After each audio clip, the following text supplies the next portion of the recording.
इसमें हम आपको ये वर्ण विचार के अंतर्गत ही बता रहे थे। तो हम आपको वर्ण विच्छेदों तक बता चुके हैं।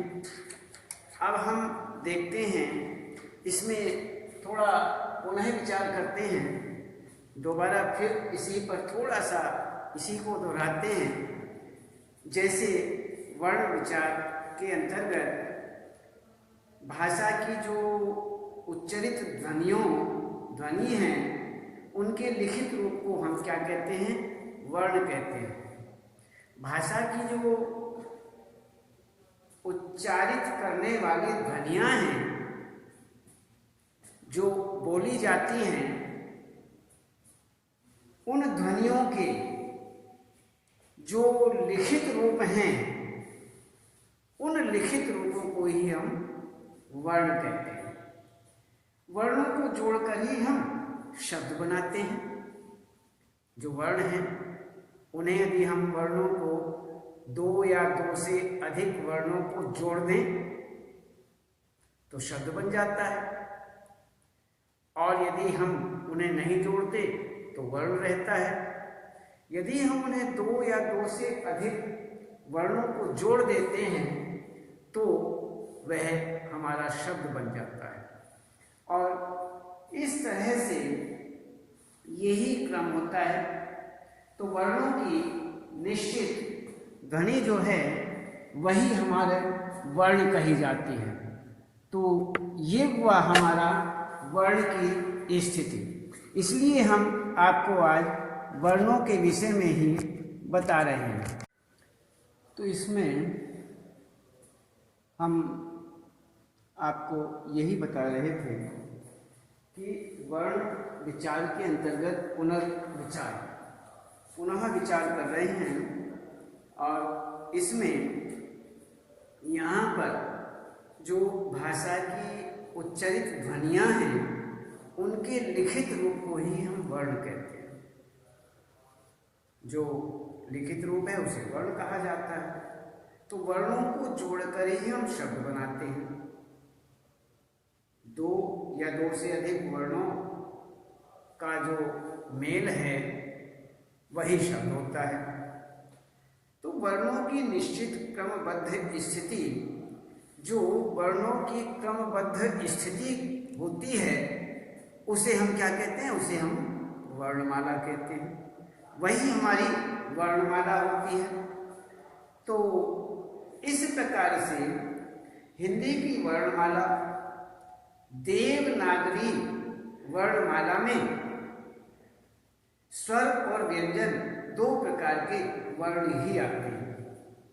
कहते हैं कि दो प्रकार के ही वर्ण इसमें आते हैं। स्वर, जिन वर्णों के उच्चारण में किसी अन्य वर्ण की सहायता नहीं लेनी पड़ती है, उसे हम स्वर कहते हैं। जैसे ए, आ, ई, उ, ऋ, ए, ऐ, ओ, औ। अयोगवह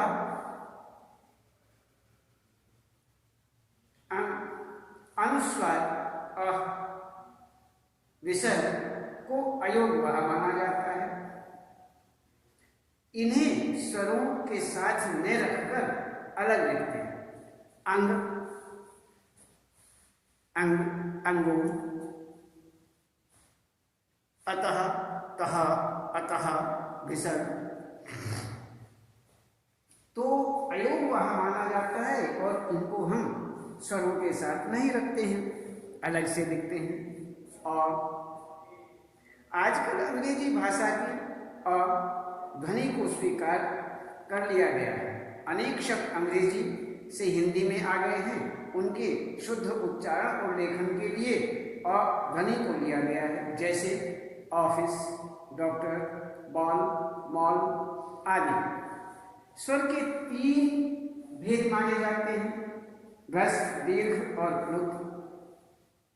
तो इस प्रकार से यहाँ पर ह्रस्व स्वर, जिन स्वरों के उच्चारण में एक मात्रा का समय लगता है, एक मात्रा का समय लगता है, उसे हम यहाँ पर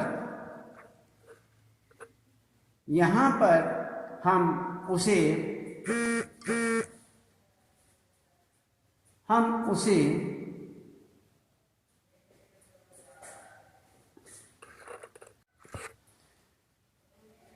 हम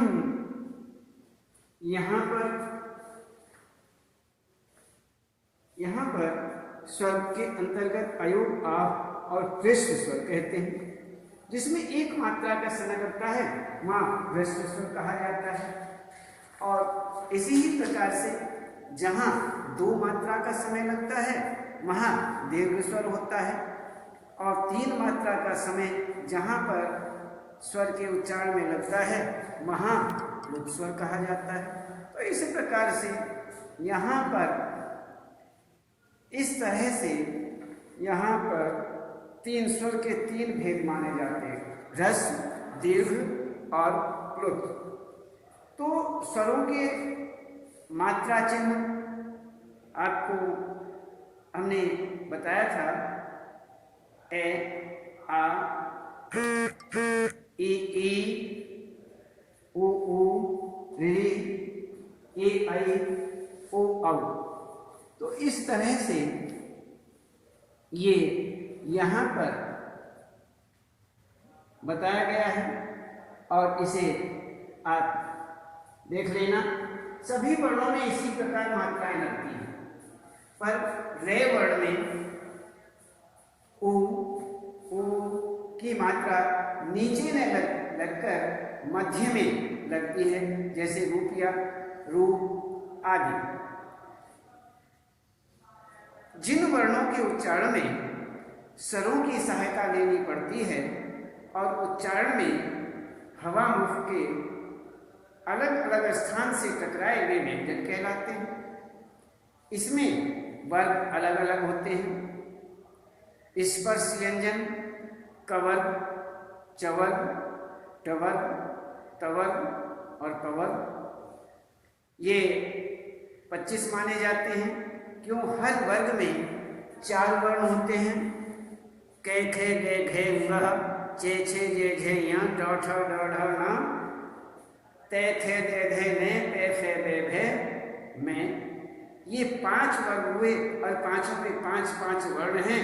ये स्पर्श व्यंजन है, इसलिए यहाँ पर 25 वर्ण आते हैं। अंतस्थ व्यंजन ये, रे, ले, वे, इसमें 4 होते हैं। ऊष्म व्यंजन शे, से, है, इसमें भी 4 वर्ण होते हैं। और 2 वर्ण आगत व्यंजन कहे जाते हैं, ज, फ, ये 2 वर्ण आते हैं। इस प्रकार से यहाँ पर जो व्यंजन है वो इस प्रकार अलग अलग स्पर्श व्यंजन, अंतस्थ व्यंजन, ऊष्म व्यंजन और आगत व्यंजन इसके अंदर आते हैं। व्यंजन वर्णों को 3 भागों में बांटा जाता है। व्यंजन वर्ण जो हैं उन्हें 3 भागों में बांटते हैं। जैसे स्पर्श व्यंजन, जिन व्यंजनों के उच्चारण में कंठ, होठ, जिह्वा आदि से स्पर्श होता है वे स्पर्श व्यंजन कहलाते हैं। कवर, चवर, टवर, तवर, पवर, इनके 25 इसके अंतर्गत आते हैं। अंतस्थ, जिन व्यंजनों के उच्चारण में जिह्वा मुख के किसी भाग को पूरी तरह से स्पर्श नहीं करती वे अंतस्थ व्यंजन कहलाते हैं। ये, रे, ले, वे, ये 4 इसके अंतर्गत आते हैं। ऊष्म व्यंजन, जिन व्यंजनों के उच्चारण में मुख से उष्ण गर्म वायु निकलती है वे ऊष्म व्यंजन कहलाते हैं। श, से, है, ये भी 4 होते हैं, इसके अंतर्गत ये 4 ही आते हैं। ड, ढ, ये दोनों व्यंजन संस्कृत वर्णमाला में नहीं थे, ये हिंदी के अपने व्यंजन हैं।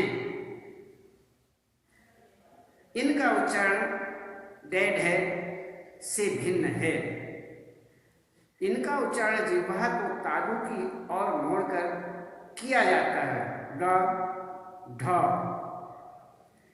ड, ढ, व्यंजन शब्द के आरंभ में नहीं होते, इसका प्रयोग शब्द के मध्य या अंत में होता है। जबकि डेड है शब्द के आरंभ में भी होते हैं, जैसे डमरू, डोर, डर, ढोल, ढपली आदि। तो इस प्रकार से यहाँ पर यह देखा गया। तो हिंदी में अरबी, फारसी और अंग्रेजी के शब्द आते हैं। इनका शुद्ध उच्चारण हिंदी के ध्वनियों से अलग है।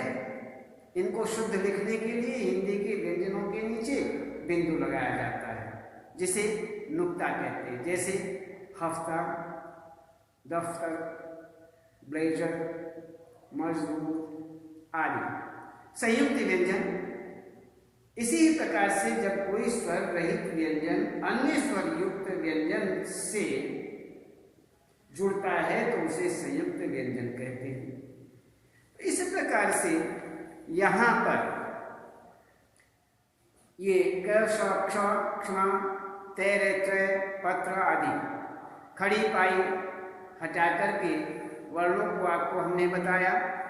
घुंडी हटाकर वर्णों को आपको बताया गया और अन्य हलंत लगा करके आपको वर्णों को बताया गया।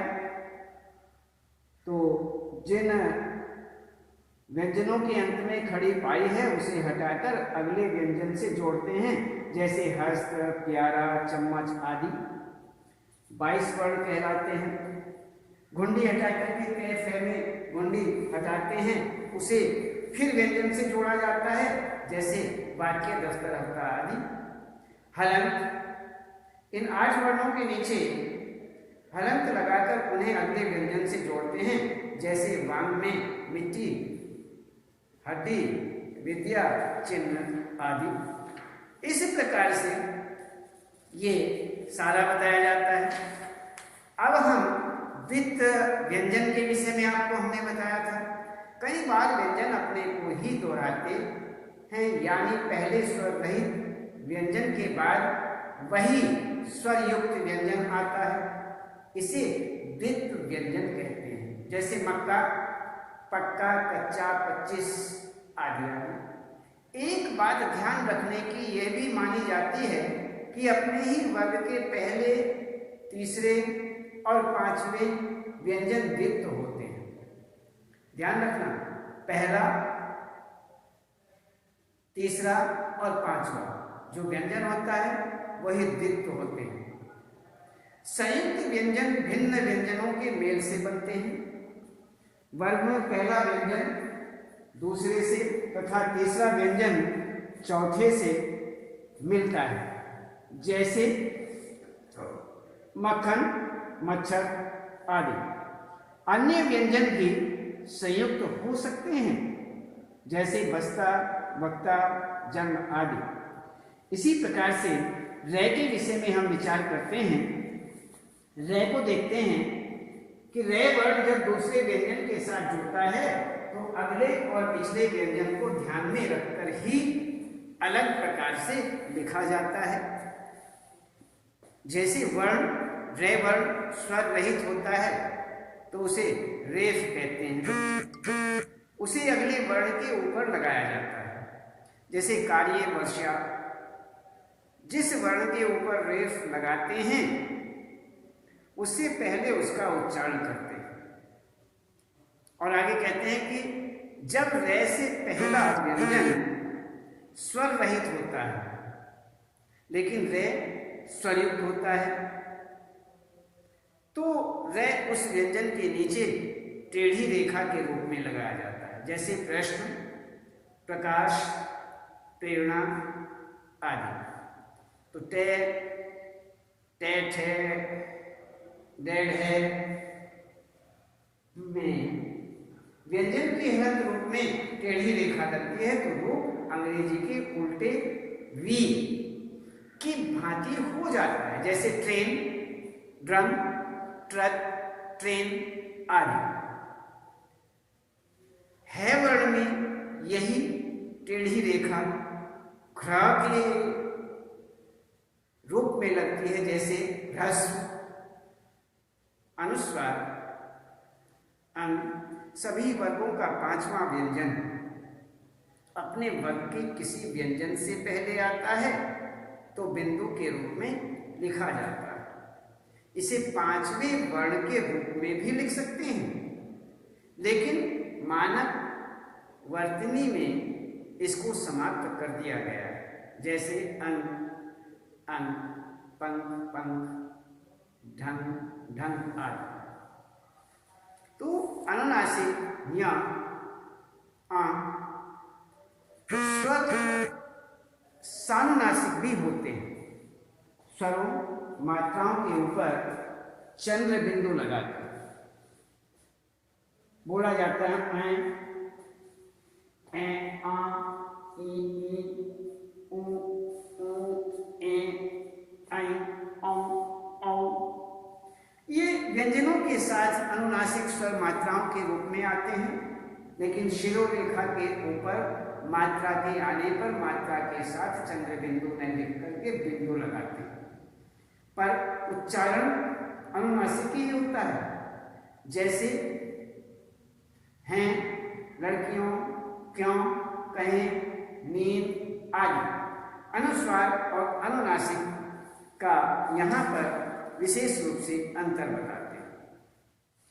अनुस्वार अन पांचवें वर्ण के स्थान पर आता है, अतः उच्चारण करते समय नासिका से बोलते हैं। यह जिस वर्ण के ऊपर लगता है उसके बाद नासिका ध्वनि होती है, किंतु अनुनासिक स्वरों का गुण है बोलते समय ध्वनि मुख और नासिका दोनों से एक साथ ही निकलती है। बोलकर देखिए, सब बताते हैं। अंत, आंत, दंत, दांत आदि। अब ये हुआ हमारा अनुस्वार और अनुनासिक का अंतर। अब हम इसमें देखते हैं कि वर्ण विच्छेद, भाषा की सबसे छोटी इकाई को वर्ण कहा जाता है। वर्ण के और टुकड़े नहीं किए जा सकते। इस प्रकार विच्छेद का अर्थ है अलग करना। शब्दों के वर्णों को अलग अलग करके लिखना वर्ण विच्छेद कहलाता है। जैसे घोड़ा, ऊंट, आंख। हमने आपको ये सब सारे वर्ण विच्छेद बताए थे। अक्षर, आकाश, औखली, आंगन, एकता, सन्यासी, पर्वत, प्राण, मैदान, दिवस आदि। ये सारे के सारे वर्ण विच्छेद हमने आपको बताया। अब इसमें ये सब हुआ, तो इसमें पूर्ण रूप से हम देखते हैं कि वर्ण विच्छेद के अंतर्गत यहाँ पर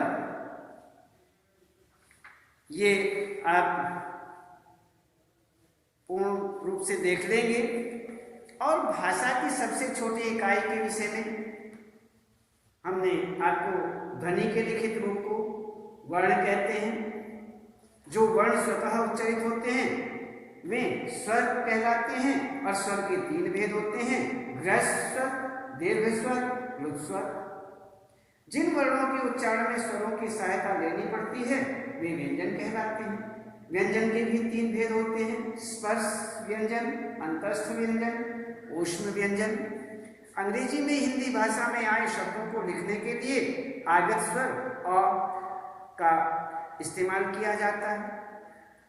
इसका उच्चारण आ और औ के बीच का होता है। तो दो वर्णों, एक स्वर रहित तथा दूसरा स्वर युक्त का ऐसा मेल जिसमें वर्ण का रूप परिवर्तित हो जाता है संयुक्ताक्षर कहलाता है।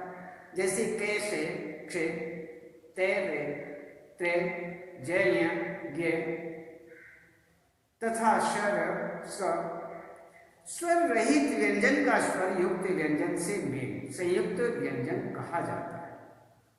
जब दो समान वर्ण एक स्वर रहित और एक स्वर युक्त साथ में प्रयोग किए जाते हैं तो वे द्वित्व व्यंजन कहलाते हैं। र वर्ण का प्रयोग रेफ और पदेन के रूप में भी किया जाता है। इस प्रकार से यहाँ पर ये आपको हमने सब बताया और इसमें शब्दों के वर्णों को अलग अलग करके लिखना वर्ण विच्छेद। तो ये सारी स्थितियाँ आपके सामने हम बता चुके हैं। इसमें आप बहुत अच्छी तरह से इसको देखेंगे और इसको आप करेंगे।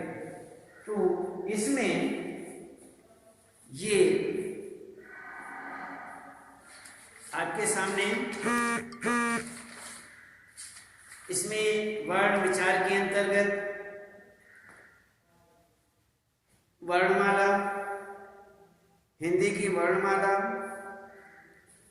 और वर्णमाला के बाद में स्वरों की मात्रा के चिन्ह आदि, व्यंजन, व्यंजनों में व्यंजन कितने प्रकार के और अन्य रह से संबंधित और स्पर्श व्यंजन, अंतस्थ व्यंजन, उष्ण व्यंजन आदि, अनुस्वार, अनुनासिक आदि, इनका अंतर आदि, वर्ण विच्छेद, ये सारी के सारे बातें आपको हम बता चुके हैं। इसमें आप विशेष रूप से ध्यान रखें और आज इतना ही और फिर आगे कल बताएंगे।